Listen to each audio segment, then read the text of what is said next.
Ilang beses ko bang sasabihin sa'yo, Magda? Huwag kang magpupunta sa ilog. Lalo na kapag pumapatak ang 3:00. Yung mga damit mo, madalas mong iniiwan yan sa sampayan at hindi ka man lang marunong humango niyan kahit na gumagabi na. Ay, nakong dalaga ka. Paano na lang kung may magkagusto sa iyong elemento at engkanto? Tsak naaanakal ka nila. Ayaw ko magkakaroon ng apo na isang engkanto. Naku, kayo talaga, Itay. Ang tanda niyo na. Naniniwala pa rin kayo sa mga ganyan. Panahon pa yan ni Kopong-Kopong eh. Kung may engkanto mang magkakagusto sa akin, ayaw mo nun, bibigyan niya ako ng yaman at magiging buhay reyna ako. Tigilan mo na nga kung ano mga sinasabi mo patungkol dyan.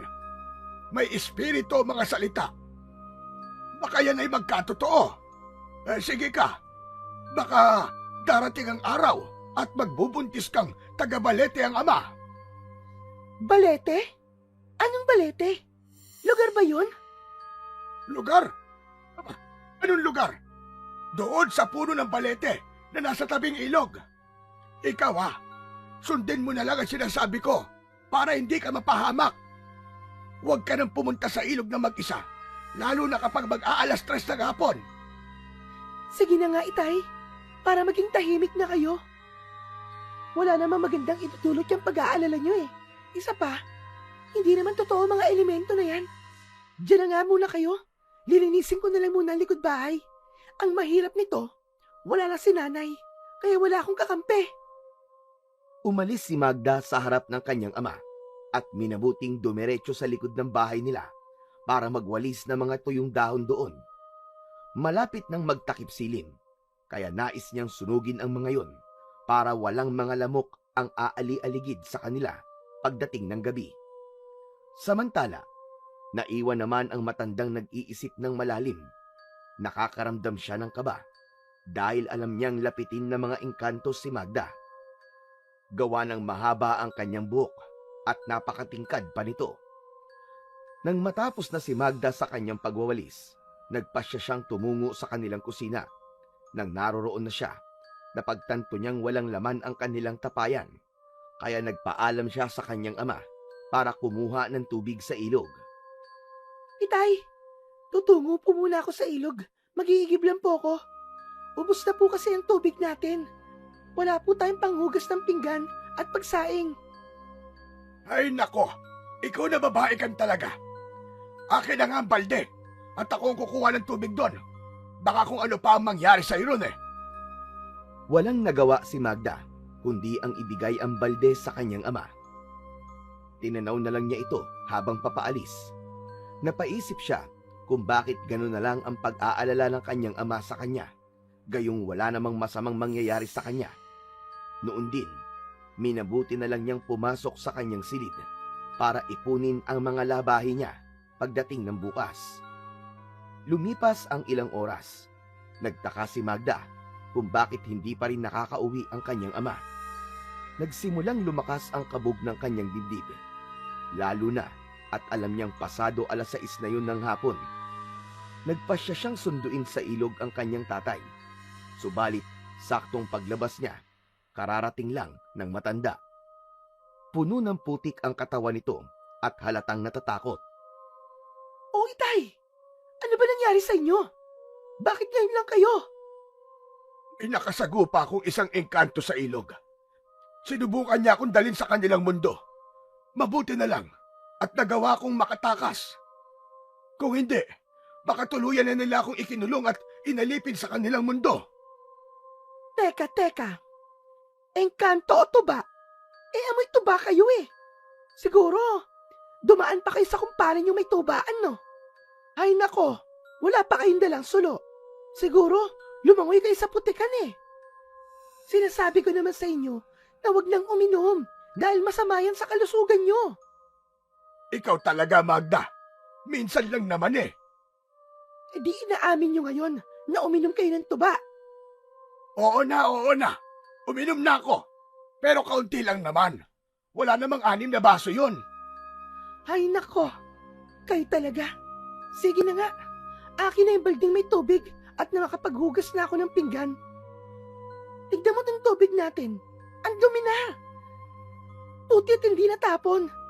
May paingka-engkanto pa kayong nalalaman dyan. Kinuha ni Magda ang balding may tubig at kahit may dumi yun, ginamit pa rin niya itong panghugas ng pinggan. Minabuti na rin niyang sa tubig na lang na inumin nila, kumuha ng pansaing. Nasa kalagitnaan siya ng kanyang gagawin sa kusina, nang sa hindi niya inaasahan, may nalanghap siyang sobrang bangong samyo. Hindi pamilyar sa kanya ang samyo na yon, pero animoy inantok siya nang malanghap niya ito. Bulaklak ba yun? Ang bango ah. Parang pabango ng isang dalaga. Ano kayang bulaklak yun? Wala namang kaming tanim na bulaklak ah. Nasa kalagitnaan siya ng kanyang pagtataka nang may mapansin siyang nakasabit sa bintanang malapit sa kanyang pwesto. Nung una, hindi niya pinansin yon. Ngunit nang lumaon, naisipan niyang lumapit doon at naging rason o para mas lalo siyang mamangha. Hindi niya lubos maisip na may mag-iiwan nun doon at batid din niyang walang ibang pwedeng bigyan nun kung hindi siya lamang. Bulaklak? Sino naman kaya maglalagay niyan dito? Iginala niya ang kanyang paningin at nang mawari niyang wala namang ibang tao sa labas, naisipan niyang kunin ang bulaklak para amuyin. Napangisi si Magda nang mabatid niyang napakabango ng bulaklak na yon. Sino naman kaya mag-iisip na mag-iwan ng bulaklak dito? Bakit kaya hindi ko siya napansin? Habang nakakunot ang noo, biglaan siyang nakaramdam ng panlalamig nang may marinig siyang boses ng isang lalaki. Sinubukan niyang dumungaw sa bintana, ngunit wala naman siyang nakita. Dahil dito, minabuti niyang itabi na muna ang bulaklak upang tapusin ang kanyang ginagawa. Nang matapos na siya, naisip niyang ipakita sa kanyang ama ang bulaklak para malaman kung kanino posible galing yon. Subalit, ganun na lang ang kanyang gulat dahil nang lingunin niya ang bulaklak na itinabi niya, wala na ito sa kanyang pwesto.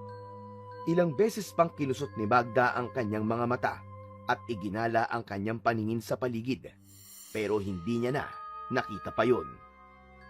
Baka nalaglag lang. Ay nako, pabayaan ko na nga lang yun. Hindi ko naman kilala kung sino naglagay nun sa bintana. Papasok na lang muna ako sa aking silid. Total, maluluto na rin naman ang sinaing. Madaling naglakad si Magda papasok sa kanyang silid. Sakto namang nakita niya ang kanyang ama, kaya nagpasya siyang tanungin ito patungkol sa bulaklak. Itay, sandali lang. Alam niyo po ba kung sino naglagay ng bulaklak sa bintana? Hindi ko kasi alam kung sino nag-iwan nun dun eh. Abay malay ko. Kung hindi mo rin lang alam kung sino nagbigay, pabayaan mo na lang. Abay maya-maya baka mula pa yan sa engkanto at baka ikaw mismo ang kapalit. Basta itay, sa susunod, kapag nalaman mo kung sino nag-iwan ng bulaklak, sabihin mo kagad sa akin ha. Oo na, sige na. Basta, ang palagi kong bilin sa'yo ha. Huwag kang pupunta na mag-isa sa ilog. Huwag mag-iiwan ng damit sa labas. At huwag kang tatanggap ng kung anuman sa hindi mo kakilala. Oo na po. Sige na, susundin ko na kayo. Bumuntong hininga na lang si Magda ng mga sandaling yon at nagpatuloy sa kanyang paglalakad papasok sa kanyang silid. Pagpasok niya roon, nahiga siya at napaisip kung sino talaga ang nag-iwan ng bulaklak na yon. Isa pang bagay na nagpaisip sa kanya ay ang napakabangong samyo ng nasa kusina siya. Nagsimula siyang kutuban ng hindi maganda. Kaya naman, sa halip na suwayin kung anuman ang sinasabi ng kanyang tatay, minabuti niyang sundin na lamang ito. Makaraan ang ilang minuto, niyaya na siya ng kanyang ama para maghapunan. Bunsod nun, lumabas siya sa kanyang silid at naghain na sa kusina. Matapos ang kanilang hapunan, nakaramdam na ng antok si Magda. Itay, mauna na po ako matulog. Bigla kasi ako nakaramdam ng antok eh. Parang bigla po nanghihina ang katawan ko. Gusto ko na pong mahiga. Ano ka ba, matutulog ka? Aba, busog ka pa. Mamaya ka na matulog. Kung ako sa'yo, maglakad-lakad ka na muna at nang matunawang ka. Napatango si Magda sa sinabi ng kanyang ama. Ngunit sa halip na sundin ito, minabuti niyang pumasok sa kanyang silid at naglatag na ng banig. Hindi pa sana siya hihiga roon, ngunit bigla siyang hinila ng antok na parang hindi niya kayang pigilan. Bunsod nito, inilapat na lamang niya ang kanyang likod sa banig at nagpatianod sa antok na kanyang nararamdaman. Nang ipikit niya ang kanyang mga mata, muli siyang nakaamoy ng napakabangong samyo. Hindi niya napigilan ang kanyang sarili na mapabangon. At kahit na inaantok siya, hindi yun naging sagabal sa kanyang kagustuhan. Lumapit siya sa bintana at napadungaw roon. Sakto namang pagkatitig niya sa labas, may napansin siyang hubog ng isang tao. Nakatayo yun malapit sa madilim na bahagi, kaya hindi niya naaninag ang itsura nito. Ilang sandali pa, napansin niyang papalapit sa kanya ang naturang tao at nawari niyang isa yung lalaki. Nakasuot yun ng magarang damit at may hawak na bulaklak. Nagpatuloy yun sa paglalakad hanggang sa nakarating yun sa tapat ng bintana ng silid ni Magda. Sino ka? Anong ginagawa mo rito? Ako si Lamurok. Kung mamarapatin mo sana, ay aakyat ako ng ligaw sa'yo. Pasensya ka na at binawi ko kanina ang bulaklak na ibinigay ko sa'yo. Naisip ko kasing baka makita yun ng iyong ama at pagalitan ka niya. Pero ito, may dala ulit akong bulaklak para sa'yo. Habang nakamasid at nakatitig si Magda sa lalaking nagsasalita, tila naging musikang nakakamesmerismo ang tinig nun para sa kanya. Mas lalo siyang nakaramdam ng antok hanggang sa hindi niya na alam kung ano ang mga sumunod na nangyari. Nagulat na lang siya nang bumalik siya sa kanyang sarili dahil nasa lilim siya ng punong balete na nasa pangpang ng ilog. Teka, anong ginagawa ko rito? Bakit wala akong saplot sa buong katawan ko?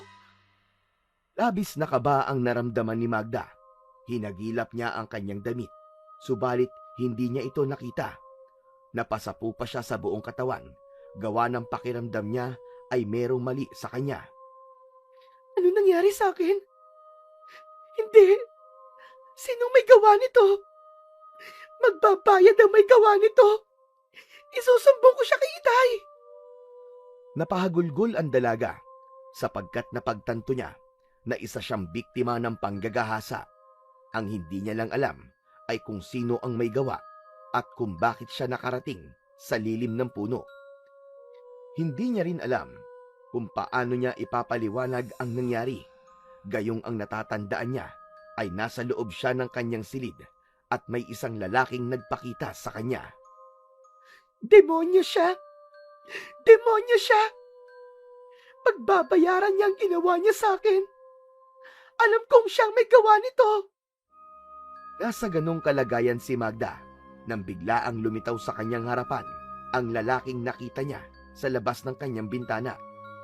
Hawak nito ang kanyang damit at nakangiti yun sa kanya. Nanginig ang mga kalamnan ni Magda dahil sa matinding galit. Alam niyang dahil sa ginawa ng lalaki, masisira na ang kanyang buhay. Hayop ka! Hayop ka! Anong ginawa mo sa akin? Hindi ko alam kung paano mo ito nagawa, demonyo ka! Malalaman to ng aking ama! Patawarin mo ko, Magda. Labis lamang kitang iniibig. Kaya hindi ko napigilan ang aking sarili. Alam kong mali sa batas nyo at maging sa batas namin ang aking ginawa. Pero mahal na mahal kita. Matagal na kitang sinusubaybayan. At sa bawat araw na pinagmamasdang kita, mas lalo ring lumalalim ang pag-ibig na nararamdaman ko para sa'yo.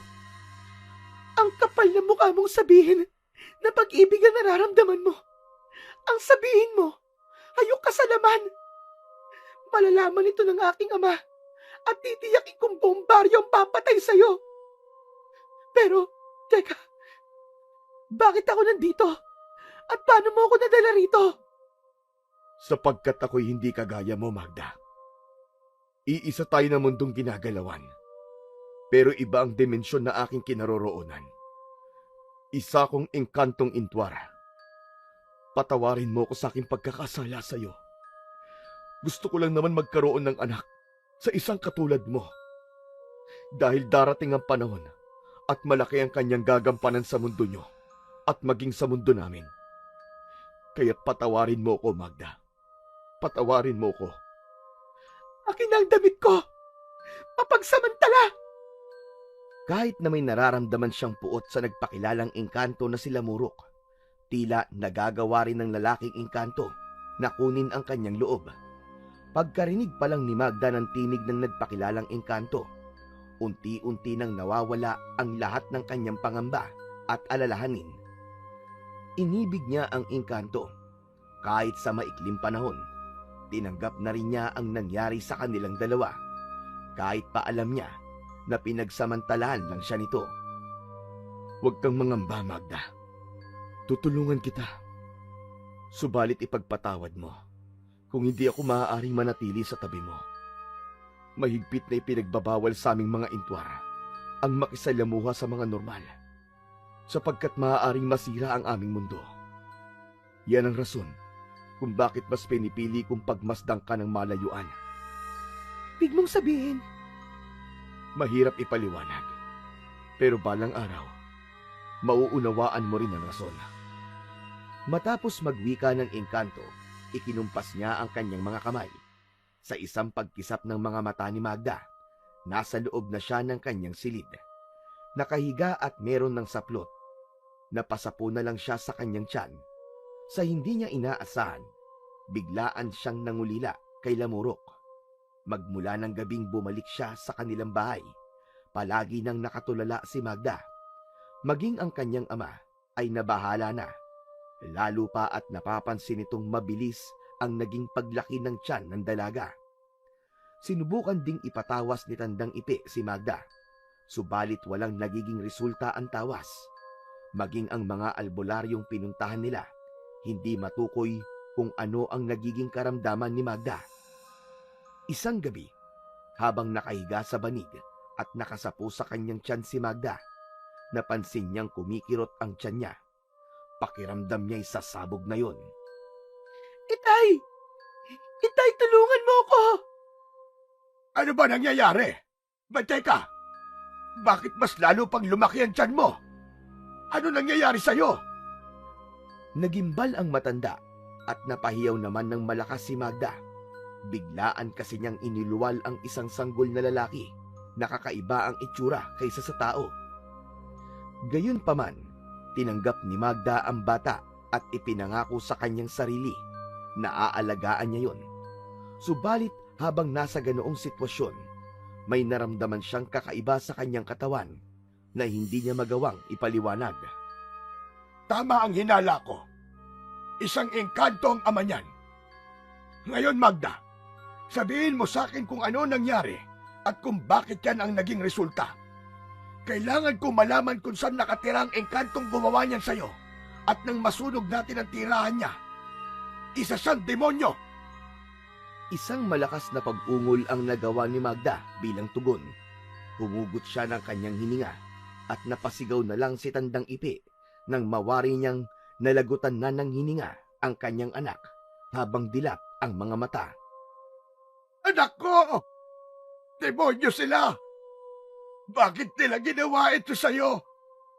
Itong batang ito ay isang demonyo! Dapat itong mamatay!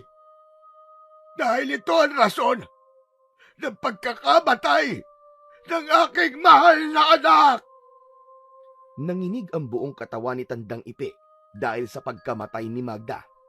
Hindi niya alam kung sino talaga ang sisisiin, pero nang maisip niyang walang ibang gagawa nun kundi ang mga engkanto, ibinaling niya ang kanyang pansin sa sanggol na iniluwal ni Magda at dito niya ibinuntun ang galit na kanyang kinikimkim. Demonyo ka! Salot! Kung hindi dahil sa'yo, hindi mamamatay ang kaisa-isang alaala sa akin ng aking asawa. Papatayin kita! Papatayin kita, bata ka! Wala kang karapatang mabuhay sa mundong ito! Walang pagdadalawang isip na kinarga ni Tandang Ipi ang sanggol. Pinagmasdan niya ang mukha nito at gano'n na lang ang kanyang gulat nang mapagtanto niyang nag-iba ang anyo ng sanggol. Kung nung una may mahaba itong tenga, May kulay gintong buhok at puting-puti ang balat. Pero ng mga sandaling yun, naging kawangis ito ng isang normal na sanggol. Subalit kahit na maamo ang mukha ng sanggol, hindi nawala ang puot at galit na nararamdaman ni Tandang Ipe. Demonyo ka! At dapat sa'yo, sakalin hanggang mamatay. Hindi ka na dapat nabuhay rito. Anak ng engkanto! Walang pagdadalawang isip na sinakal ng matanda ang sanggol. Subalit makaraan ang ilang segundo, biglang lumakas ang hangin at natuklap ang kanilang bubong. Yumanig din ang lupa hanggang sa tuluyang nawasak ang kanilang bahay. Wag na wag mong pagdadampian ng iyong kamay ang anak ko. Dahil mamamatay ka, tanda. Wala akong pakialam kung ama ka man ng taong mahal ko. Ang mas mahalaga sa akin ay ang bata. Engkanto! Engkanto! Kung sino ka man, hayop ka. Sinira mo ang buhay ng aking anak. At dahil dyan, sisirain ko rin ang buhay ng impaktong ito. At isusunod kita para magsama-sama na kayo sa impyerno! Lalo pang hinigpitan ni Tandang Ipe ang pagkakasakal sa sanggol hanggang sa mangitim ang mga labi nun. Demonyo ka! Hindi na naipagpatuloy pa ng matanda ang kanyang nais sabihin at bago pa man tuluyang malagutan ng hininga ang sanggol, biglaan niya itong nabitawan. Mabagal namang lumapag sa sahig ang kaluluwal pa lamang na sanggol na animoy may sumalo roon. Bago pa man makagawa ng kung anumang aksyon si Tandang Ipe, may kung anong puwersa ang pumihit sa kanyang ulo at patungo sa likuran. Naramdaman din niyang may kumikirot sa kanyang tiyan. Isang pag-ungol na lang ang kanyang nagawa bago tuluyang lumobo ang kanyang tiyan at sumabog ang kanyang mga lamang loob. Bago pa man siya malagutan ng hininga, naaninag niya ang isang nilalang na nakasuot ng kakaibang kasuotan at karga nito ang sanggol na muntikan niya nang patayin. Tawarin mo ko, Apo. Patawarin mo ko, Magda. Patawa. Muling lumakas ang pagyanig ng lupa hanggang sa tuluyang nawasak ang bahay ni Tandang Ipe. Nagkaroon din ng malalalim na bitak doon na siyang naging rason para lamunin ang kanilang bahay at maging ang bangkay nilang dalawa ni Magda. Sa kabilang banda, dinala ng engkanto ang sanggol at iniwan yun sa puno ng balete kung saan niya dinala si Magda. Hanggat nandirito ko, anak, walang masamang mangyayari sa iyo. Hindi ako papayag na may masamang mangyari sa mahal kong anak. Nakarinig ng mga yabag si Lamurok, kaya nagpasya siyang gumamit ng tagabulag. Nang makakita siya ng mag-asawang naglalakad patungo sa ilog, nagkaroon siya ng isang ideya. Napangiti siya dahil alam niyang yun na ang pagkakataong hinihintay niya. Kailangan mong mabuhay bilang isang tao dahil dito ka iniluwal sa mundong ito. Kailangan mong maging matatag sa lahat ng pagsubok. Babantayan kita at hindi ko papayagan na may manakit sa iyo, aking anak. Hinayaan niyang umiyak ang sanggol para makita ng mag-asawa. Alam niyang sa tulong ng dalawang yon, maaalagaan ng wasto ang sanggol. Naririnig ka bang iyak ng sanggol?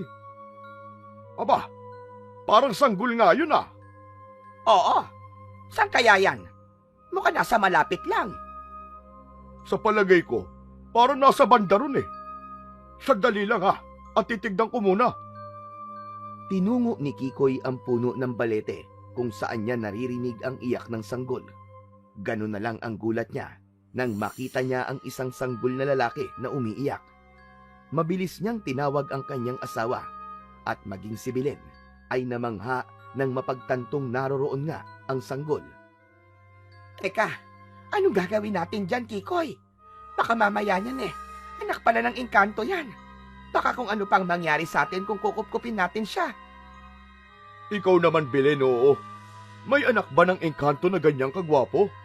Aba, hindi naman siguro mag-iiwan ng engkanto ng kanyang anak dito, hindi ba?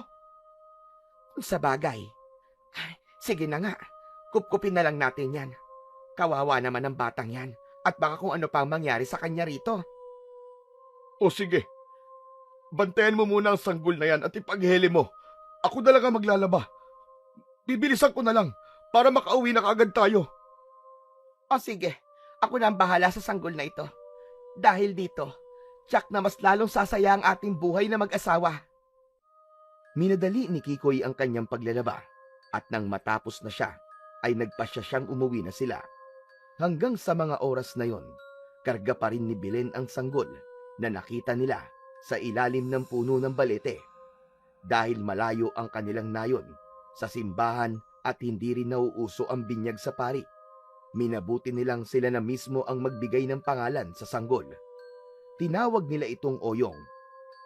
Magmula noon, inilagaan nila ang sanggol hanggang sa lumaki ito at naging isang malusog na bata. Iisang bagay lang ang nagiging problema nila rito.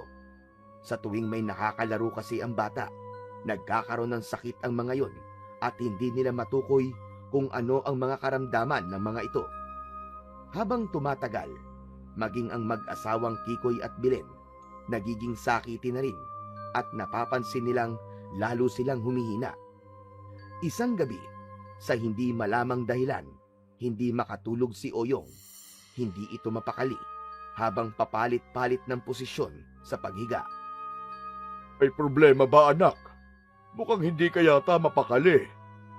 Kung may problema ka, huwag kang mahihiyang sabihin sa akin, ha? Ama mo ko at handa kong gabayan ka. Wala po ito, Itay. Pakiramdam ko po kasi may masamang mangyayari. Lumalakas po ang kabog ng dibdib ko. Ano ka mo? Masamang mangyayari? Abay, walang masamang mangyayari hanggat kasama mo kami ng iyong inay. Wala kang dapat na ipangamba, anak. Kami ang poprotekta sa'yo. Kaya ikalma mo ang sarili mo. Salamat po, Itay. Buti na lang po at naririyan po kayo palagi ni nanay sa aking tabi. Nasa ganun silang sitwasyon nang makarinig sila ng ingay ng maraming tao. Oyong, tignan mo nga kung ano ang ingay na yun. Parang maraming tao, ah. Saan kaya sila papunta? Sige po, Itay. Sandali lang po at dudungawin ko po sa bintana. Mabilis na lumapit si Oyong sa bintana at saktong pagkadungaw niya roon, natanaw niya ang mga taong may dalang sulok. Nagmamadali sila at papalapit sa kanilang bakuran. May mga tao nga po, Itay. Papalapit po sila sa ating bahay at may mga dala pong sulo. Parang mga galit po sila. Ano? Mga sulo? Aba, anong gagawin nila sa atin? Susunugin? Mga walang hiya ang mga yan, ah. Sandali nga, titignan ko. Mag-iingat ka, Kikoy. Baka kung anong gawin nila sa'yo. Wala silang gagawin sa akin. Kakausapin ko sila na maayos para malaman ko kung anong talagang problema nila. O sige na, ako na ang bahala sa labas at pumirmi lang kayo rito. Basta, mag-iingat ka, Kikoy. Pagkababa ni Kikoy, bigla ang nakaramdam ng kakaibang init sa kanyang katawan si Oyong. Nanginginig ito sa galit, pero pilit niya itong itinatago para hindi mapansin ng kanyang ina. Nang makalapit na ang mga tao sa bakuran nila, nagpasya si Oyong na sumilip sa siwang ng dingding at alamin kung ano ang nangyayari doon. Ang kailangan nyo, mga kanayon? Gabing-gabi na. Abay, natutulog na kami rito. Ilabas mo ang anak mo, Salot! Ilabas mo! Kung hindi, susunugin namin ang bahay niya. Ano ka mo? Salot? Hoy, ikaw! Anong karapatan mong tawaging salot ang aking anak? Kailanman ay hindi siya naging salot? Kung hindi siya Salot, bakit nagkakasakit ang lahat ng nakakalaro niya? Tignan mo ngayon, ang apo ko. Nag-aagaw buhay at halos butot balat na lang. Ito mga kasama ko. Alam ko kakilala mo sila. At ang mga anak at apo nila ay nagkasakit din. Pagbuhat na makipaglaro yan sa anak mong Salot. Maghinay-hinay ka sa pagsasalita mo, tanda. Wala kang karapatan na sabihin yan dahil hindi mo pinapakain si Oyong. Hala, sige, umalis na kayo rito dahil nagpapahinga kami. Kung gusto nyo mang disturbohin nyo ang isa't isa at huwag kami. Lalong nanggalaiti ang mga tao sa sinabi ni Kikoy at kahit na anong pagpigil sa kanila, hindi pa rin sila nagpaawat. Ang bawat isa sa mga tao roon ay nais na makuha si Oyong dahil itinuring nila itong salot. Nang mga sandaling yon, nagkasundo ang mga tao na puwersahang pasukin ang bakuran ni Kikoy.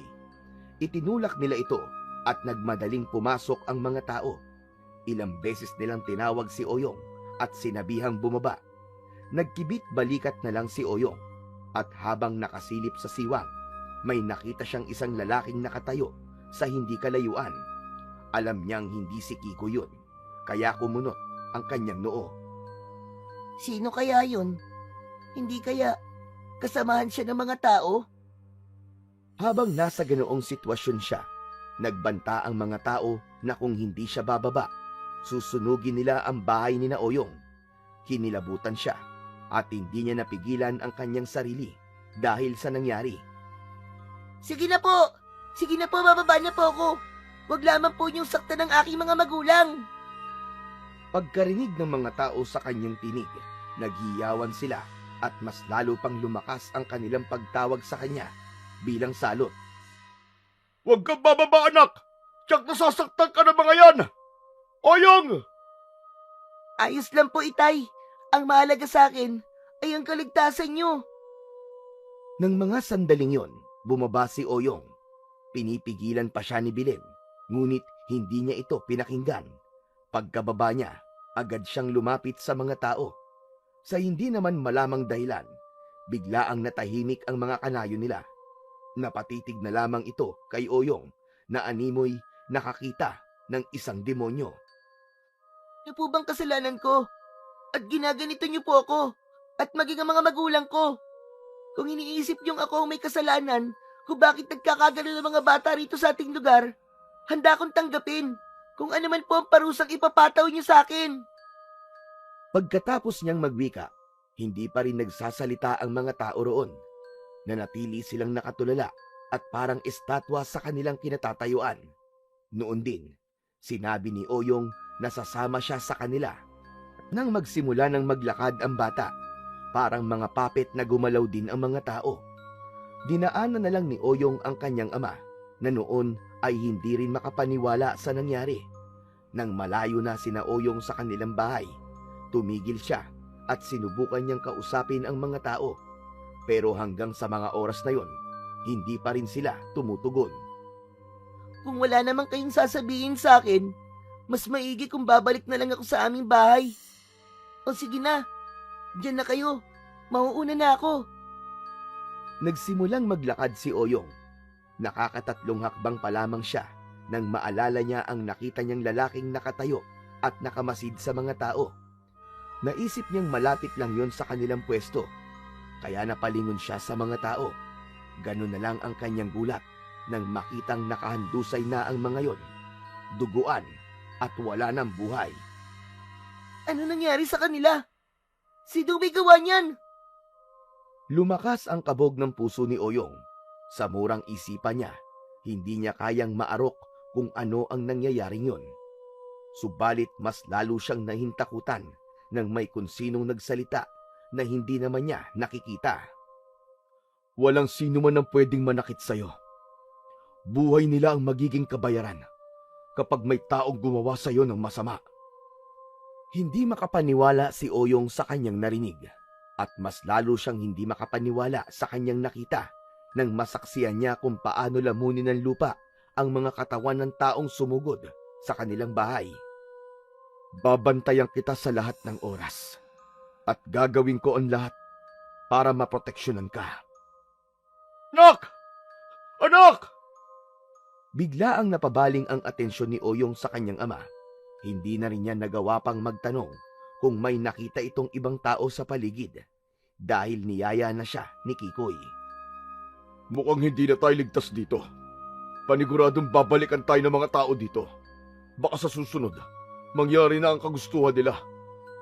Kailangan lisanin na natin ang ating bahay para sa ating kaligtasan. Hindi, Itay. Kahit kailan po, hindi na po makakabalik pa ang... Natigilan si Oyong at parang may nagpaurong sa kanyang dila. Noon din, pumayag siya sa kagustuhan ni Kikoy. Bumalik silang dalawa sa kanilang bahay at sinabihan nila si Bilen kung ano ang kanilang plano. Hindi naman tumanggi si Aling Bilen at noon din, nilisan nila ang kanilang bahay para tumungo sa bundok. Doon tayo magsisimula ng ating bagong buhay. At doon, walang mananakit sa'yo. At wala tayong mga kanayon. Mas magiging payapa ang ating buhay sa bundok. Tama po kayo, Itay. Ang magiging problema lang po natin ay kung saan tayo kukuha ng ating makakain. Walang problema dyan, anak. Maraming mga punong namumunga sa loob ng gubat. At paniguradong hindi tayo magugutom doon. Saan naman tayo titira roon? Alangan naman na sa ilalim lang ng mga punong kahoy tayo manirahan. Basta, gagawa ko ng paraan para magkaroon tayo ng maayos na tirahan. Biglang natigilan si Kikoy nung may marinig silang kaluskos sa hindi kalayuan. Nagsimula ring makaramdam ng init si Oyong, bagay na napapansin niya kapag may mga panganib na nakaamba sa kanya. Subalit kahit ganon, nagawa niyang iisang tabi ito. Kampante siyang walang masamang mangyayari sa kanya, lalo pa at kasama niya ang kanyang ama at ina. Rinig niyo ba ang kaluskos sa bandaron? Mukhang hindi maganda ang kutob ko. Parang may mga nagmamatsyag sa atin. Sa palagay ko, aswang ang mga yon. Kailangan natin makarating kagad sa bundok. Baka harangan tayo ng mga aswang nang hindi natin inaasahan. Tama po kayo. Mukhang meron nga po, Itay. Teka, titingnan ko lang po kung ano yun. Paniguradong hindi lang po yung simpleng ligaw na hayop lang. Huwag na, anak. Pahamak ka. Hayaan na lang natin yon. At magpatuloy na tayo. Baka mamaya niyan ahas lang yun at sugurin ka pa. Hindi nila pinansin ang ingay na kanilang narinig at nagpatuloy sila sa kanilang paglalakad. Subalit lahat sila ay nagimbal nang sa hindi nila inaasahan. May mga nilalang na lumundag at hinarangan silang tatlo. Kulubot ang mga balat nun at nakaumbok ang mga likod. Nagbabaga rin ang kanilang mga mata at naglalaway habang nakalabas ang pangil. Mga aban-aban! Mga aswang ang mga yan! Sige na! Mauna na kayong dalawa at ako nang bahala sa mga to! Sige na! Tumakbo na kayo! Hindi po, Itay. Sasamahan po kita at tutulungan. Nang makita nilang papasugod sa kanila ang mga aswang, hinugot nila ang kani-kanilang mga itak at inihanda ang kanilang sarili. Sa hindi nila inaasahan, umatake ang ilang aban-aban sa kanilang likuran. At huli na nang mapagtanto ni Kikoy at Oyong na sinagpang na ng mga aswang si Bilen. Bilen! Anong ginawa nila sa'yo? Mga demonyo kayo! Lubayan niyo ang asawa ko! Mga aswang! Walang pagdadalawang isip na sinugod ni Kikoy ang mga aswang na nagpepiesta sa katawan ni Bilen. Noon din, tinaga ng lalaki ang isa sa mga aswang. Subalit nang masugatan niya ito, biglaan siyang nilundag ng iba pang mga aswang. Pilit man siyang nanlaban, subalit hindi niya nagawang makaligtas sa talim ng mga kuko at mga pangil nito. Oyong anak! Iligtas mo ang sarili mo! Tumakbo! Hindi na nagawang ipagpatuloy pa ni Kikoy ang kanyang sasabihin. Gawa ng tuluyan siyang nalagutan ng hininga. Nanginig naman ang buong katawan ni Oyong, hindi dahil sa takot na kanyang nararamdaman, kung hindi bunsod ng galit sa mga aswang na aban-aban. Habang nakamasid sa katawan ng kanyang nanay Bilen at tatay Kikoy, isinumpa niyang gaganti siya sa mga aban-aban, kahit pa nagaano katagal ang panahon na kanyang gugugulin. Magbabayad kayo. Magbabayad kayo sa inyong ginawa. Hindi ako makakapayag na hindi kayo mamamatay. Papatayin ko kayo, kagaya ng ginawa niyo sa aking mga magulang. Nilingon lang siya ng mga aban-aban at napangisi ang mga ito. Dulot ng matinding galit ni Oyong, mabilis siyang umatake sa mga aban-aban. Ibinaling naman ng mga aswang ang kanilang pansin kay Oyong. Ngunit nang akmang susugod na ang mga ito sa kanya, biglaang may kung anong liwanag ang tumama sa kanilang pwesto na nagmumula sa ibabaw ng mga punong kahoy. Napatingala si Oyong upang alamin kung ano yun. Ngunit nang muli niyang ibaling ang kanyang pansin sa mga aban-aban, ganoon na lamang ang kanyang pagkagulantang sapagkat puro sunog na ang katawan ng mga ito. Ang tanging naiwan doon ay ang katawan ng kanyang ama at ina na halos naghahalo na ang laman at dugo. Nay! Tatay!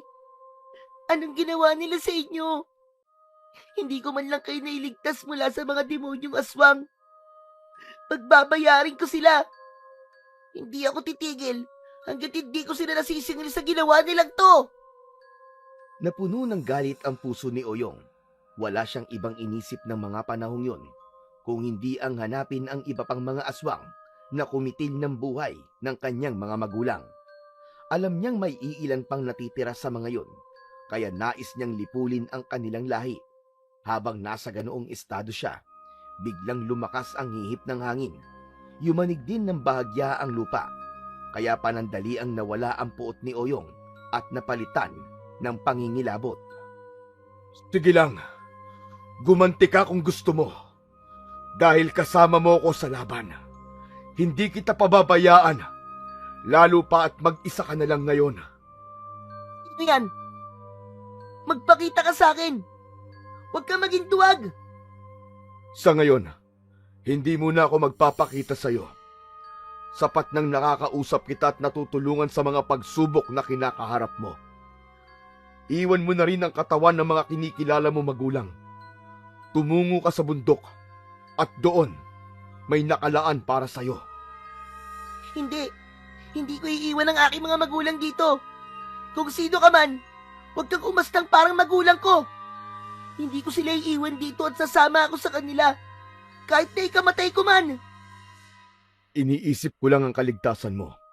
Kung naroroon ka sa bundok, hindi ka madaling matutunto ng mga aswang dahil may proteksyon ko ang kubong nakalaan para sa'yo.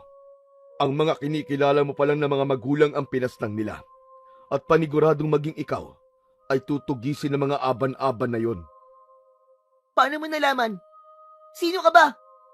Bakit parang ang dami mong alam? Huwag mo akong pangunahan. Hindi ko iiwan ang mga magulang ko. Ilang beses ko bang uulitin? Hindi na mahalaga kung sino ko. Ang importante sa akin ay ang kaligtasan mo. Kaya't sa ayaw at sa gusto mo, dadalhin kita sa bundok at doon ka muna mananatili. Magsasalita pa sana si Oyong nang muling lumakas ang hangin. Nagsibuwalan ang mga malalaking puno at bago pa man siya makaalis sa kanyang pwesto, lumitaw ang isang ipo-ipo at tinangay siya nito. Napapikit na lamang si Oyong dahil sa takot. Walang humpay ang kanyang pagsisigaw. Makaraan lang ang ilang sandali. Lumapag siya sa lupa at namilog ang kanyang mga mata nang makita niya ang isang kubo roon na kumikinang ang paligid. Yan ang sinasabi kong nakalaan para sa'yo. Diyan ka maninirahan habang inihahanda mo ang iyong sarili sa muli mong pagharap sa mga aban-aban. Sino ka ba talaga? At anong dahilan mo para tulungan ako? Nandito na tayo sa lugar na sinasabi mo. Kaya maaari ka na magpakita sa akin. Hindi pa sa ngayon. Dahil kung makikilala mo ko at kung magpapakita ko sa'yo, tsak na mas lalo ka mapapalapit sa mga panganib. Aaminin ko na ipit ka sa away ng mga intwar at aban-aban. Kaya kanila hinahabol at gustong patayin. Isa kang malaking banta para sa mga aban-aban. Alam nila yon simula pa lang nung iluwal ka rito sa mundong ito. Bakit? Paano nangyari yun? Ano bang pakialam ko sa mga intwar at aban-aban na yan? Malalaman mo rin pagdating ng tamang panahon. Pero sa ngayon, mas maigi kung magpapahinga ka na muna. Marami kang napagdaanan at marami ka pang mapagdadaanan. Kailangan mo mag-ipon ng lakas. Siya nga pala, isang tabi mo yung itak mo. Walang silbihan sa mga aban-aban. Dahil sa mga pinatulis na kahoy o kawayan lamang sila namamatay. Napatitig si Oyong sa kanyang itak at napaisip. Subalit sa halip na sundin ang sinabi ng boses, minabuti niyang dalhin ang naturang itak sa loob ng kubo. Hindi napigilan ni Oyong ang mamangha dahil halos lahat sa loob ng kubong yun ay mamahalin.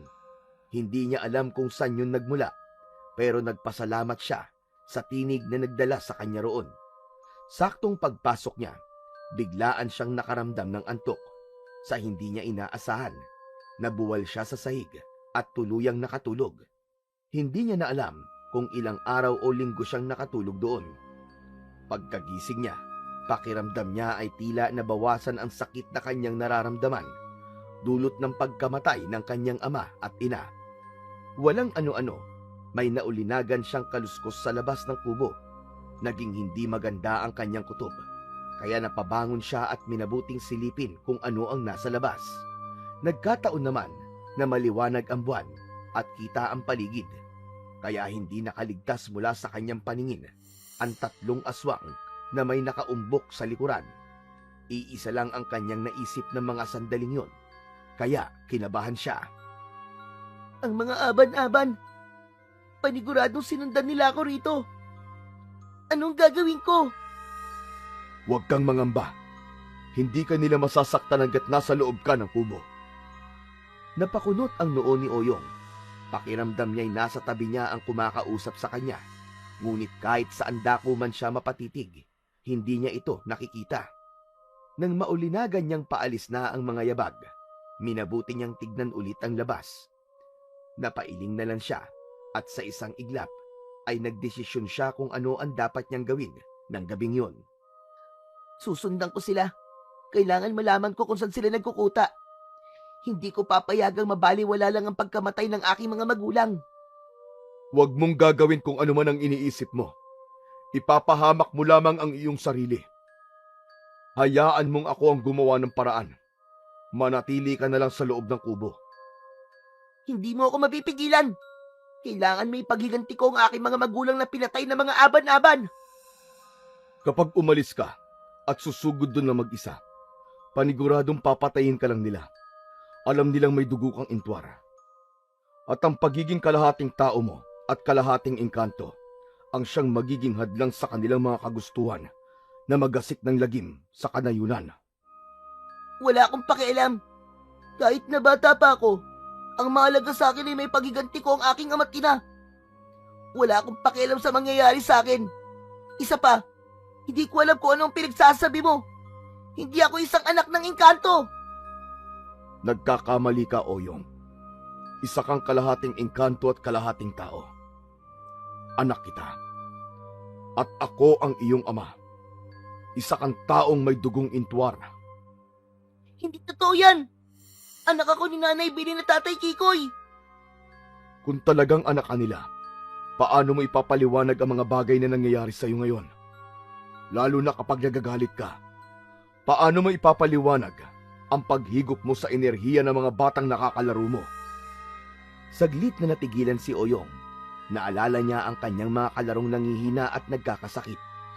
Naisip din niya ang pagsugod ng mga taong binalak silang sunugin. Dahil dito, nanlamig siya at napaisip patungkol sa kanyang tunay na pagkatao. Hindi totoo yan. Gumagawa ka lang ng kwento. Kung totoong ikaw nga ang ama ko, bakit hindi ka magpakita sa akin? Matapos magwika ni Oyong ng mga katagang yon, biglang natahimik ang paligid. Naghintay siya ng ilang sandali, subalit walang nagpakita sa kanya. Bunsod nito, isinantabi niya ang ganong bagay at ibinaling ang atensyon sa mga aban-aban. Medyo nakalalayo na ang mga ito, pero tinatamaan sila ng sinag ng buwan, kaya't nakikita pa rin niya ang mga yon. Hindi maaari. Kailangan ko maabutan ng mga aban-aban at nang malaman ko kung saan sila naglulungga. Pero kailangan ko na magiging armas. Tama, pinatulis na kawayan. Kailangan ko ng pinatulis na kawayan. May narinig pa siyang boses, subalit minabuti niyang wag nang pakinggan at pansinin yon. Nagmadali siyang lumabas at nagkataong may nakita siyang pinatulis na kawayan. Walang pagdadalawang isip niyang kinuha ito. Minabuti niyang sundan ang mga aban-aban na noon ay medyo malayo na ang distansya sa kubo. Kailangan ko malaman kung saan naglulungga ang mga kampo ng kadiliman na yun. Hindi ako natatakot sa kanila. Kahit na bata ako, hindi ako magpapadaig sa nila lang na pumatay sa aking ama't ina. Patakbong sinundan ni Oyong ang mga aban-aban. Kahit paano'y maliwanag naman ang buwan at kahit nasa loob siya ng kagubatan, may liwanag naman ng buwan na lumulusot doon. Hindi niya inisip ang panganib na kanyang susuungin. dahil ang galit ang pagnanais na makapaghiganti ang siyang nagahari sa kanyang puso. Wala akong pakialam kung mag-isa lang ako. Wala nang saysay ang buhay ko. Kaya kahit mamatay pa ako, ayos lang yun. Ang mahalaga, maipaghiganti ko ang aking mga magulang. Nasa kalagitnaan siya ng kanyang pagtakbo nang sa hindi niya inaasahan ay lumakas ang iip ng hangin. Hindi siya nagpatinag doon at mas pinili niyang magpatuloy sa kanyang binabalak. Halos hindi makapaniwala si Oyong, gawa ng mas naging mabilis ang kanyang pagtakbo hanggang sa makita niyang pumasok sa isang yungib ang mga aban-aban na kanyang sinusundan. Papasok na rin sana siya sa yungib pero may nakita siyang mga bagay na kumikinang sa hindi kalayuan. Kunin mo ang mga gintong yan at gamitin. Magagawa mong lansihin ang mga aban-aban dyan. Dahil napakahilig nila sa ginto at diamante. Sige, kukunin ko yan at gagamitin laban sa kanila. Walang agam-agam niyang kinuha ang mga ginto at nagpatuloy siya sa kanyang pag-usad. Dahil natanaw niyang pumasok sa yungib ang tatlong hinahabol niya, pumasok na rin siya roon. Pilit niyang tiniis ang malansa at amoy bulok na amoy sa loob nun. Hindi na rin niya inisip kung anuman ang kanyang maapakan, gawa ng sobrang dilim sa loob ng naturang kuweba. Makalipas ang ilang minutong pagbaybay sa makitid na lagusan, nakarating siya sa kabilang bahagi nun. Nakita ni Oyong na may mga tolda roon at kahit paano'y may liwanag ng buwan na tumatama roon. Kung gayon, ito ang kuta ng mga aban-aban. Anong gagawin ko para magawa ko silang gapiin? Ano? Anong gagawin ko? Mag-isip ka, Oyong. Mag-isip ka. Mag-iingat ka. Hindi madaling linlangin ang mga yan. Kailangan hindi nila malaman na may dugo kang Indwar. Dahil paniguradong papatayin ka nila kagad. Patuloy pa rin sa ngayon ang hidwaan ng mga Indwar at aban-aban. At dahil pumarito ka sa kanilang kuta, iisipin nila na pakawala ka namin at maiipit ka sa gulo. Kailangan mo magdoble ingat, anak. Nang mga panahong yon, walang nagawa si Oyong kung hindi ang pakinggan na lang ang boses na kanyang naririnig. Alam niyang may mabuting idudulot yon sa kanya dahil tila ginagabayan siya nito. Naramdaman na rin niya ang koneksyon nilang dalawa, kaya kampante siyang hindi siya nito ipapahamak. Ipikit mo lang ang iyong mga mata at hayaan mo ang iyong sarili na mag-isip ng kung ano-ano. Dadalhin ka ng iyong isipan sa lugar kung saan ka nagmula at makikita mo ang aking itsura. Sinunod ni Oyong ang sinabi ng tinig sa kanya at nang ipikit nga niya ang kanyang mga mata, nakaramdam siya ng kung anumang enerhiya. Nagpatianod siya sa kung anumang pumapasok sa kanyang isipan hanggang sa makakita siya ng kakaibang mundo. May nakita rin siyang isang lalaki na kamukha niya at patuloy itong nagsasalita. Kinutuban ng hindi maganda si Oyong, kaya agad niyang iminulat ang kanyang mga mata. Napaiktad na lang siya nang mapansin niyang may kung anong puwersang bumalot sa kanyang buong katawan. Magmula sa mga oras na ito, anak, mas mangingibabaw ang iyong pagiging Indwar. At dahil ikaw ay kalahating tao, mas mahihirapan ang mga aban-aban na mawari ang dugong engkanto na nananalaytay sa iyong ugat. Indwar? Ano yun? Ikaw, ako, at marami pang mga kauri natin. Tayong mga Indwar ay nahahanay sa mga matataas na engkanto. Ang mga katulad namin ay bibihira lamang sa mundo nyo. Pero dahil ayaw ko mapahamak ka, simulat sa pool ay binabantayan na kita at sinusubaybayan. Kung gayon, isa rin ba akong engkanto? Ikaw rin ba nakita ko nung ipinikit ko ang aking mga mata? Ako nga, at ako ang tunay mong ama. Ang iyong ina ay namatay nung iluwal ka niya, at maging ang iyong lolo namatay rin dahil sinubukan kanyang sakalin. Pagkatapos magwika nila Murok ng mga katagang yon, agad siyang nagpakita kay Oyong. Hindi naman nakapagsalita ang bata, gawa ng hindi siya makapaniwala sa tumambad sa kanya. Magkahawig na magkahawig sila sa anumang aspeto, kaya parang humarap sa salamin si Oyong. Ako ang iyong ama, at nandito ko para gabayan ka. Huwag kang mag-alala, anak. Sa pagpasok mo sa kuta ng mga aswang na aban-aban, hindi ako mawawala sa iyong tabi. Kailangan ko lang na maglaho sa paningin ng mga yon, dahil baka paghinalaan ka nila at hulihin. Kung gayon, anong dapat kong gawin sa mga gintong alahas na ito? Paano ko ito magagamit laban sa mga aswang na yun? Napangiti si Lamurok, napatitig siya kay Oyong. Ikinumpas ang kanyang mga kamay habang nakatitig sa gintong hawak ng bata. Pasdan mo mga gintong nasa kamay mo, kung talagang ginto nga ba. Hindi. Ang mga ginto ay naging mga bato. Paano nangyari yun? Sapagkat tayong mga intwar ay kayang magmanipula ng mga bagay-bagay na ating matatagpuan sa kalikasan. At kagaya ko, magagawa mo rin yan. Isipin mo lamang at mangyayari ang iyong ninanais. Noon din, inisip ni Oyong na maging ginto ang mga batong nasa kamay niya. Sa isang pagkisap ng kanyang mga mata, ganun na lang ang kanyang pagkamanga nang mapagtanto niyang naging mga gintong alahas ulit ang mga bato. Hindi lamang yan, anak. Kaya mo ring kumontrol ng panahon. Ang natatanging bagay na hindi natin makokontrol ay ang oras. Sapagkat sa ating mundo, hindi batayan ng oras para masasabing makabuluhan ang naging buhay natin. Bukan mong kontrolin ang hangin at utusan mong liparin ang mga tolda ng mga aban-aban. Ihanda mo lang ang pinatulis mong kawayan at nang may proteksyon ka laban sa kanila. Kahit na hindi man niya alam kung ano ang kanyang gagawin, sinubukang tawagin ni Oyong ang hangin at nang maging malakas na ito, ikinumpas niya ang kanyang kamay. Naging mabilis naman ang pagkilos ng hangin patungo sa kinaroroonan ng kuta ng mga aban-aban at nilipad nito ang mga tolda nila.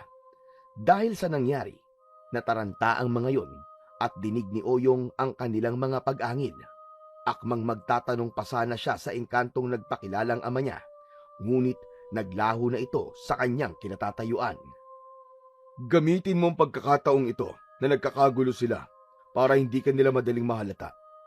Ialay mo mga gintong yan at sabihin na ang kapalit ay ang ulo ng isang intwar. Kahit na hindi man niya nakikita si Lamurok, napatango si Oyong. Noon din, nagpasya siyang sumugod sa kinakukutaan ng mga aswang. Nakita ni Oyong na tarantan-taranta ang mga aswang at animoy hindi nila alam kung sino ang gumawa nun sa kanila. Dahil doon, nagkaroon ng lakas ng loob ang batang may dugong intwar na lumapit doon. Nang makalapit na siya sa kuta ng mga aban-aban, inilapag niya sa lupa ang kanyang sibat na gawa sa kawayan. Sa kapasigaw siyang nagwika. Mga kaibigan, may gusto sana akong hilingin sa inyo. At sana naman, hindi niyo tanggihan ang aking pakiusap. Pagkakita ng mga aban-aban sa kanya, isa-isa silang lumapit at halata ang pananabik sa kanilang mga muka. May iilan sa kanilang natataranta pa rin dahil sa nangyari sa kanilang mga tolda. Nang nasa tapat na nila si Oyong, tinitigan nila ng maigi ang bata na parang nagbabasa sila ng aklat. Ilang sandali pa, may isang aban-aban ang naglakad na papalapit sa kanya. Inamoy-amoy siya nito, saka nagwika. Mo'y intwar ka. Pero ano ba ang sadya mo rito? Pinatay ng isang intwar ang lolo ko. At nais ko sana magiganti roon. Alam kong kayo lang ang makakagawa nun. Hindi kami nagiging mga utusan para sa wala lang. Kung may nais kang ipagawa sa amin, kailangan namin ng bayad. Napangisi si Oyong. Naalala niya ang sinabi ni Lamurok sa kanya. Kaya naman, walang pagdadalawang isip na ikinalat niya ang mga kumikinang na ginto sa lupa. Hinayaan niyang manabik doon ang mga aban-aban at nang sayangin nila ang kanilang oras sa pagdampot ng mga yon, hindi naman naiwasan ni Oyong ang mapangisi dahil kahit na mga aswang pala ay may labis din na pagkahumaling sa mga ginto at diamante. Yan ang bayad ko. Basta, ibigay niyo sa akin ang ulo ng intwar na aking hinahanap. Kailangan ko yun sa lalong madaling panahon. Pagkakita niya na abala ang mga aban-aban sa pagdampot ng mga hiyas na ginto sa lupa, mabilis namang dinampot ni Oyong ang kanyang sibat na gawa sa kawayan. Inilapit niya ito sa leeg ng matandang aban-aban na nooy nabigla rin sa kanyang ginawa. Hindi na rin nakapalag ang naturang aswang sapagkat alam niyang mamamatay ito ng agaran dahil kawayan ang gamit ni Oyong. Sige, subukan mong gumalaw at itatara ko to sa lalamunan mo. Kayong mga aban-aban, ang siyang pumaslang sa aking nanay Bili na Tatay Kikoy. Pagbabayaran niyo ang ginawa ng iba niyong kasamahan. Hindi ko alam kung anong pinagsasasabi mo. Paawalan mo ko. Kung hindi, pagpipiestahan ka ng mga aban-aban dito. Tumawa pa ang aban-aban pagkatapos niyang magwika. Subalit, mas lalo namang diniinan ni Oyong ang sibat sa lalamunan ng aswang. Napaungol na lang ang aswang at halos maluwa na sa sakit na kanyang nararamdaman. Sige na. Tama na. Huwag kayong lumapit. Hayaan niyo ko. Baka kung ano pa ang gawin ng batang mapangas na ito sa akin. Ayoko pang mamatay. Nasaan ang tatlong aban-aban na nagmamatsyag sa akin? Ako ba talaga ang kanilang pakay sa kubo? Bakit sila umaligid doon? Hindi ko alam. Pero iisa lang ang posibleng dahilan kung bakit nakarating doon ang mga kasama namin. Marahil, naghahanap sila ng intwar na siyang makakapagturo sa amin kung saan nagkukuta ang mga engkantong yon.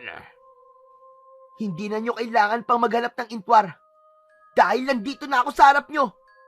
Pero hindi nyo ako makukuha. Naparito ko para sa aking pagiganti at para hindi makipagtulungan sa inyo. Kung gayon, ang mga anginala ko. Kaya pala amoy intwar ka. Sinubukang gumalaw ng matandang aban-aban, kaya mas lalo pang diniinan ni Oyong ang sibat sa leeg nito. Bunsod nito, nasugatan ang naturang aswang at tumulo ang kanyang dugo. Nakita yon ng isang aban-aban, kaya naman mabilis itong lumapit kay Oyong para sunggaban siya. Subalit bago pa man mapagtagumpayan ng naturang aban-aban ang kanyang ninanais, nagawa siyang sakalin ni Oyong gamit ang isang kamay. Sinubukan pang magpumiglas ng nasabing aswang, ngunit ibinalibag siya ng batang may dugong intwar, dahilan para tumilapon ito sa iba pa niyang mga kauri. Yan ang nararapat sa'yo. Sige, sumugod kayo. Sino pang gustong umatake sa akin? Nagsiangilan ang mga aban-aban nang wikain yun ni Oyong. Ang bawat isa sa kanila ay sabik na malapitan ang bata. Subalit natatakot sila sa kung anumang posibleng mangyari sa kanila. Walang ano-ano, biglang umalis ang matandang aban-aban sa kanyang pwesto at sinubukan niyang kagatin sa leeg si Oyong. Subalit bago pa man mangyari ang kanyang plano, buong lakas nang itinarak ng bata ang hawak niyang kawayang sibat sa bunganga ng naturang aban-aban. Napansin niyang gumalaw ang iba pang mga aswang at binalak siyang sugurin ng mga ito, kaya inikot ni Oyong ang kanyang paningin sa kanila. Sige lang, isa pang galaw nyo. At tutuluyan ko na ang matandang aban-aban na ito. Huwag niyo kong intindihin. Sugurin niyo na ang bata niyan at patayin. Kapag namatay siya, tiyak na hindi kayo mahihirapang maghanap ng iba pang mga intwar. Kinutuban ng hindi maganda si Oyong nang makita niyang humahanda ang mga aswang na aban-aban para sugurin siya. Buong lakas niyang ibinaon ng husto ang kawayang sibat sa bunganga ng matandang aban-aban. Naging dahilan yun para tumagos ang kawayan sa batok ng naturang aswang. Pagkakita naman ng ibang aswang sa ginawa ni Oyong, nang galaiti sila at binalak na sumugod. Ito na babagay sa'yo. Magbabayad kayo sa pagkamatay ni Tatay Kikoy at Nanay Bilen. Pinagmasdan ni Oyong ang mga bato na naroroon at inisip na lilipad ang mga ito sa kakusang tatama sa mga aban-aban. Ilang sandali lamang, lumutang ang mga bato sa ere. Nagimbal ang mga aban-aban at halos hindi sila nakagalaw dulot ng sindak. Nung mapagtanto nila kung ano ang binabalak ni Oyong, mabilis silang sumugod sa bata. Ngunit bago pa man sila makalapit kay Oyong, tumama na sa kanila ang napakaraming mga bato at halos lahat ng mga aban-aban ay bumagsak sa lupa. Noon din, hinugot ni Oyong ang sibat na kawayan sa bunganga ng matandang aswang. Kung iniisip niyong basta-basta lang ako magpapahuli sa inyo ng buhay, nagkakamali kayo. Kung tutuusin, Kaya ko kayong patayin sa pamamagitan ng paghigop ng inyong enerhiya. Pero hindi ko gagawin yon. Bilang ganti sa inyo, papatayin ko kayo ng paunti-unti. Isa-isang bumangon ang mga nagsibagsakang aban-aban. Mas lalo pang naging mabalasik ang kanilang mga itsura habang nakatitig sa batang si Oyong. Inihanda na lamang ng bata ang kanyang sibat. Nang sa gayon, maitarak niya ito sa unang aswang na lalapit sa kanya. Nang mga panahong yun, umaligid sa kanya ang napakaraming aban-aban. Ang bawat isa sa mga aswang, naghahanda para sa kanilang pag-atake. Walang ano-ano, biglang yumanig ng malakas ang lupa. Kaya iginala ni Oyong ang kanyang paningin sa paligid hanggang sa may maaninag siyang figurang nakatayo sa hindi kalayuan. Kahit daliri nyo, huwag nyong idadampi sa batang yan. Ako ang kalabanin nyo at nang malaman natin kung hanggang saan ang kakayahan nyong mga aban-aban. Naririto ka. O sige, tingnan natin kung hanggang saan naabot ang tapang nyo mga aswang kayo. Layuan nyo ang batang yan at ako ang kalabanin nyo. Pagkatapos magwika nila Murok ng mga katagang yon, mabilis siyang naglaho sa paningin ni Oyong. Maging ang bata ay nagulat nang sa isang pagkisap ng kanyang mga mata. Nasa tabi na niya sila Murok. Ayos ka lang ba, anak? Anong ginawa nila sa'yo? Ayos lang po ako. Buti po dumating kayo. Hindi ko alam kung paano ko matatalo ang lahat ng to eh. Kaya mo matalo mga yan, anak. Magtiwala ka lamang sa sarili mong kakayahan. Alalahanin mong nananalaytay sa'yo ang pagiging intwar. At isa tayo sa mga pinakamakapangyarihang uri ng engkanto. At ngayon, kayo mga aban-aban, dito natin tatapusin ang hidwaang ito. Tignan natin kung ano magagawa nyo laban sa amin ng anak ko. Napatitig na lang si Oyong kay Lamurok at noon din, naramdaman niya ang tinatawag nilang lukso ng dugo. Umangil ang mga aban-aban na yon at nagsimula sa kanilang pag-atake kina Oyong.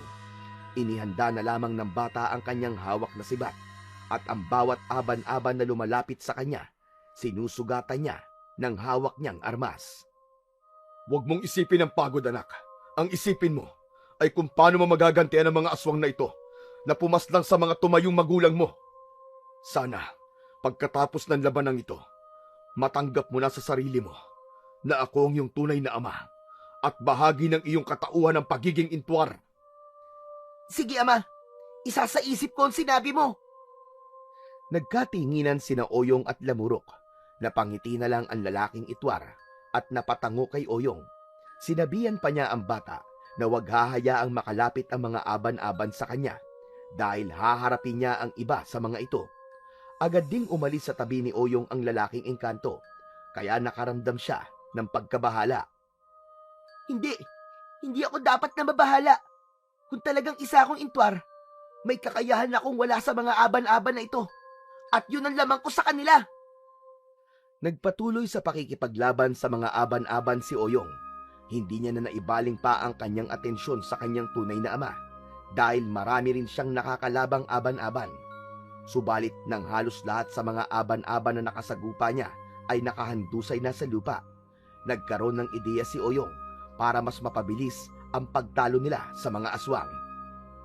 Ama! Ngayon na! Pagkasabi niya noon, agad siyang nilingon ni Lamurok. Napatitig naman ang lalaking intwar sa kanya at napatango. Nang mismong sandaling yon, inisip ni Lamurok na mapupuno ng alikabok ang paligid at maging ang buwan ay mababalot ng dilim. Sige na po ama, ubusin natin ang mga aban-aban na to para sa mga intwar at para sa mga tao. Kung mabalot ng alikabok ang paligid, nataranta ang mga aban-aban. Hindi nila alam kung nasan sina Oyong at Lamurok. Mas lalo pa silang nabahala dahil sa nangyaring eklipse na naging rason para hindi nila ganong makita ang paligid. Nagugulat na lamang sila sa tuwing may tatama sa kanila at nagkakaroon sila ng malalalim na sugat. Sa pagkawala ng alikabok sa paligid at sa pagtapos ng eklipse, halos lahat ng mga aban-aban ay nakahandusay na sa lupa.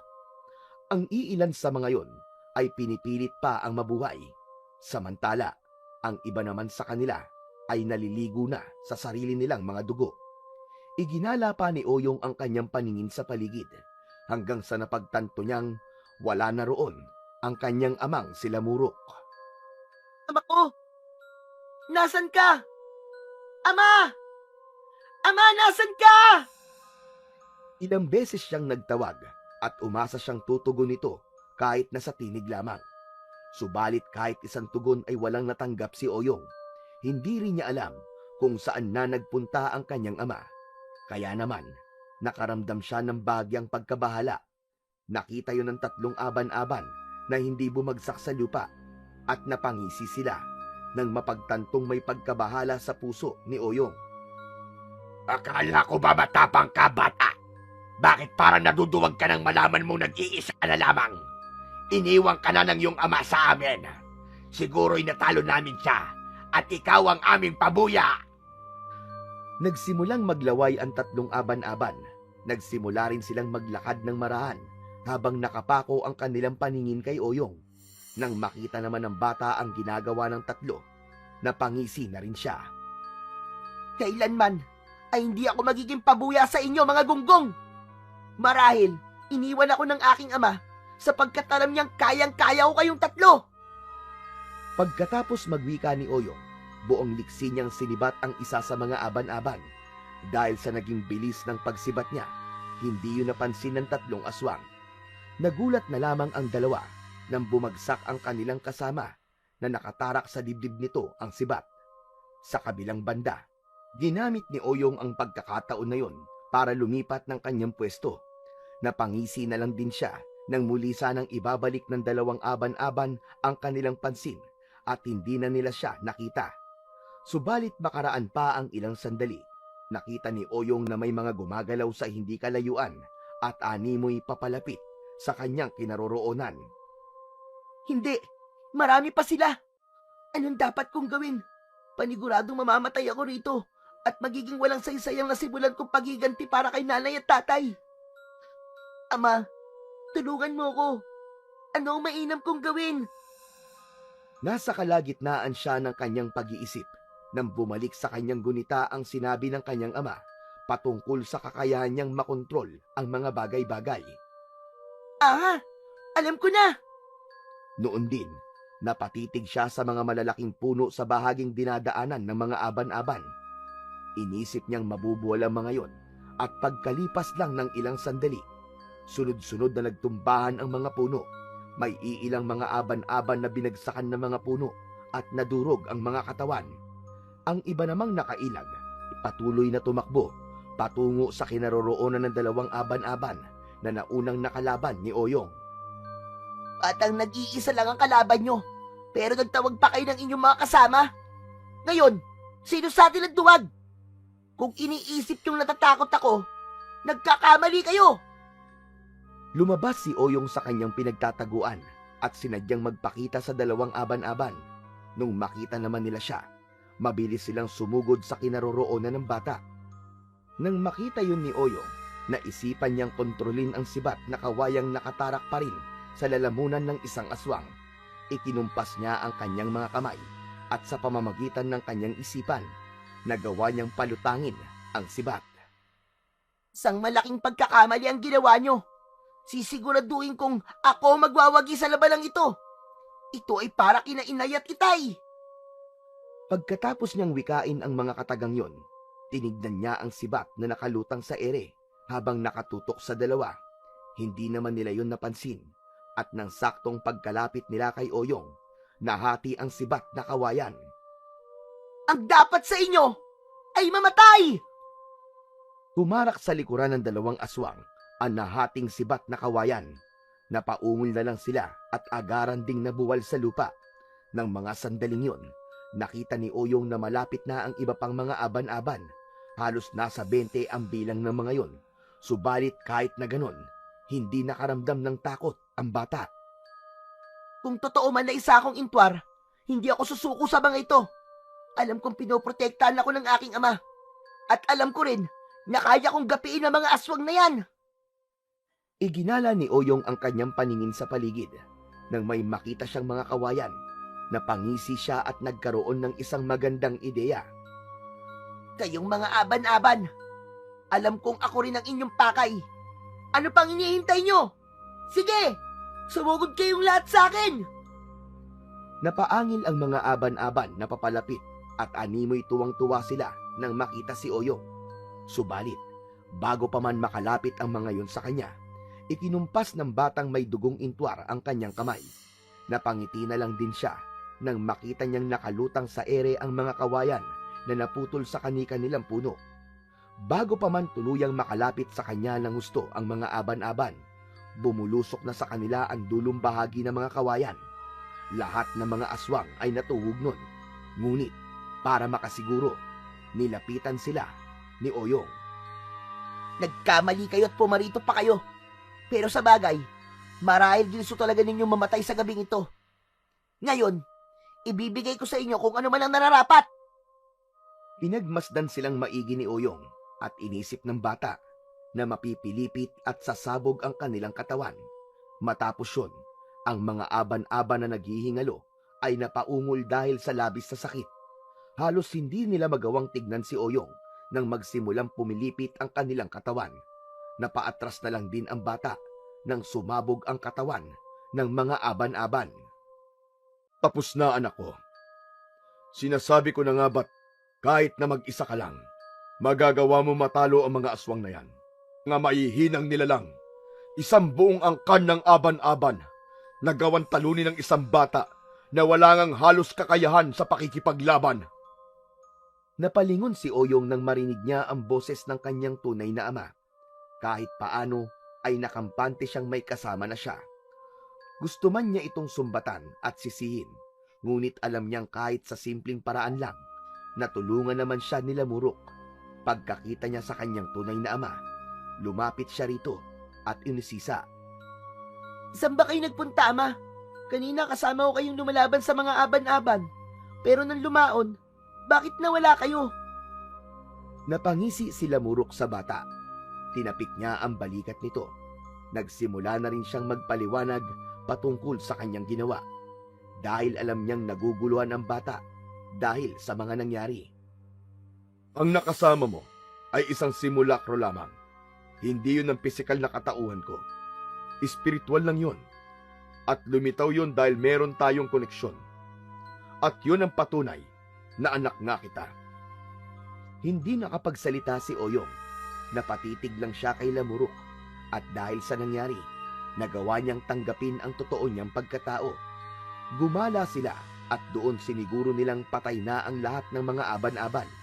Nang masiguro nang wala ng buhay ang mga aswang, ikinumpas ni Lamurok ang kanyang mga kamay. Namulagat na lang ang mga mata ni Oyong nang masaksihan niya kung paano kainin ng lupa ang lahat ng mga aban-aban na yun. Gusto kong magsimula ng bagong buhay na kasama ka, anak. Sumama ka na sa mundo namin. Sa mundo kung saan ka talaga nararapat. Doon, wala kang mararamdamang negatibo. Dahil positibo ang lahat ng bagay roon. Napabuntong hininga si Oyong. Naisip niya ang kanyang nanay at tatay na nagawa niyang ipaghiganti. Hindi niya lubos maisip na medyo may katagalan pala ang naging laban nila sa mga aban-aban. Palibhasa kasi, hindi raw sumisikat ang araw sa lugar na yon. Kaya namumuhay ang mga aswang na yon nang hindi nangangambang madampian ng sinag ng araw ang kanilang mga balat. Nagawa ko na pong maipaghiganti ang kamatayan ng mga tumayong magulang ko. Naipaghiganti ko na nga po. Pero, hindi ko naman sila kasama. Ngayon, hindi ko po alam kung saan ako pupulutin. Nawala man ang mga kinikilala mong mga magulang. Nandirito pa rin ako. Palagi ka may matatakbuhan. At ako yun, bilang ama mo. Ngayon wala na mga aban-aban na naghahangad sa buhay natin. Magagawa na nating mamuhay ng mapayapa. Pero kung hindi ka pa handa na sumama sa akin, pag-isipan mo muna. Doon ka sa kubo manirahan at ibibigay ko ang lahat ng mga kailangan mo. Maraming salamat po, Ama. Alam kong hindi madali ang magdesisyon, pero darating po ang panahon na makakapag-isip-isip din po ako. Sa ngayon po, siguro, kailangan ko muna mag-isa. Wala akong pakialam kahit bata pa po ako. Siguro, kaya ko naman po ang aking sarili. Ikaw ang bahala, anak. Pero kung kailangan mo ko, isipin mo lang ako at darating ako sa mismong oras na yon. Maraming salamat po, Ama. Siguro nga po kung wala kayo, baka nalapa na po ako ng mga aban-aban. Wala yon, anak. Walang mga magulang ang nais na masaktan ng kanyang anak. Kahit na hindi man ako nagpapakita sa iyo nung una, ginawa ko naman ang parte ko para maprotektahan ka. Siguro naman, sapat na yon para maiparamdam ko sa iyo na mahal kita. Pagkatapos ng kanilang usapan, nagpasya na silang umalis doon. Sa pamamagitan ng kapangyarihan nila Murok, gumawa siya ng lagusan mula roon patungo sa kubong nasa bundok kung saan mananatili si Oyong. Sa isang pagkisap ng mga mata ni Oyong, naroroon na siya sa loob ng kubo. Samantala, hindi niya nakasama roon ang kanyang tunay na ama.